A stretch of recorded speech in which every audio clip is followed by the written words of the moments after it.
Hello दोस्तों, स्वागत है आप सभी का हमारे चैनल पर सुनील श्रीवास्तव डरावनी हिंदी स्टोरी में। यहाँ आपको मिलेगी खौफनाक और रहस्यमयी कहानियों की एक नई और डरावनी यात्रा। हर कहानी में ढेर सारा रोमांच, डर और रहस्य होगा जो आपको दहशत में डाल देगा।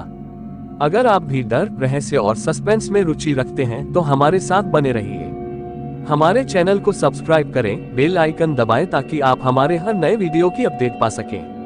चलिए डर के इस सफर पर साथ चलते हैं। गांव के किनारे एक पुरानी और सुनसान हवेली थी जिसे लोग डरावनी हवेली के नाम से जानते थे।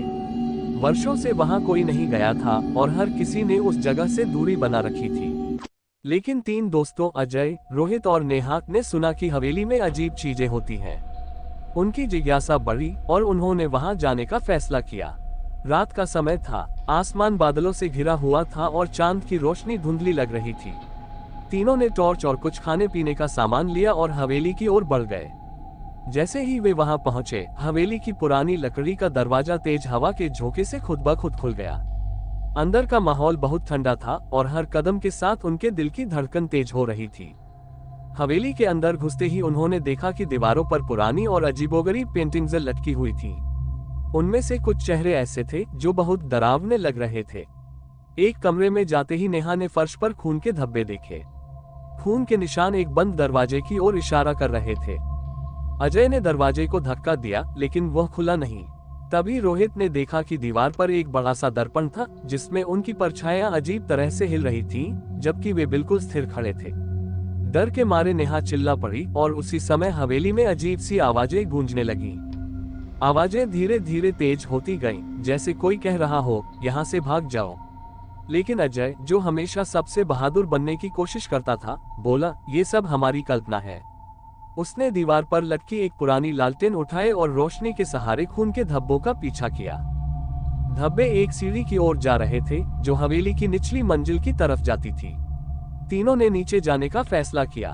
तहखाने में पहुंचकर उन्होंने देखा कि वहां चारों ओर धूल से ढके पुराने बर्तन, तांत्रिकों के चिन्ह और जानवरों की हड्डियां पड़ी थीं। हवा में अजीब सी गंध थी। तभी उनकी नजर एक कोने में रखे बड़े से ताबूत पर पड़ी। ताबूत के पास एक पुरानी किताब रखी थी।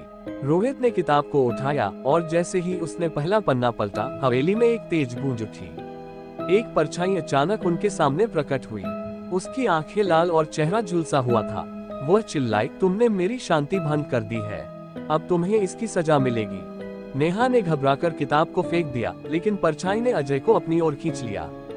रोहित ने पास पड़ी एक लकड़ी उठाए और उसे परछाई पर फेंकने की कोशिश की, लेकिन वह लकड़ी आर पार हो गई।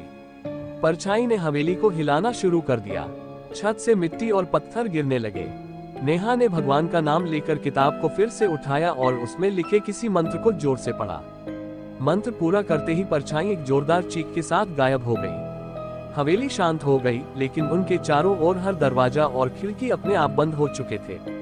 किसी तरह तीनों ने मिलकर एक खिड़की को तोड़ा और भागकर बाहर निकले। बाहर आकर उन्होंने देखा कि हवेली धीरे धीरे धुएं में बदल रही थी। गांव लौटने के बाद तीनों ने कसम खाई कि कभी भी ऐसी जगह पर पैर नहीं रखेंगे। लेकिन हवेली का राज उनके मन में हमेशा के लिए रह गया। धन्यवाद दोस्तों, हमारी इस डरावनी कहानी के सफर में साथ देने के लिए। अगर आपको ये कहानी पसंद आए हो तो लाइक करें, शेयर करें और कमेंट में हमें बताएं कि आप अगली बार किस तरह की कहानी सुनना चाहते हैं। हमारे चैनल पर जुड़े रहें और नए डरावने किस्सों के लिए सब्सक्राइब करें। मिलते हैं एक नई और भी डरावनी कहानी के साथ। तब तक के लिए अलविदा और डर में बने रहिए।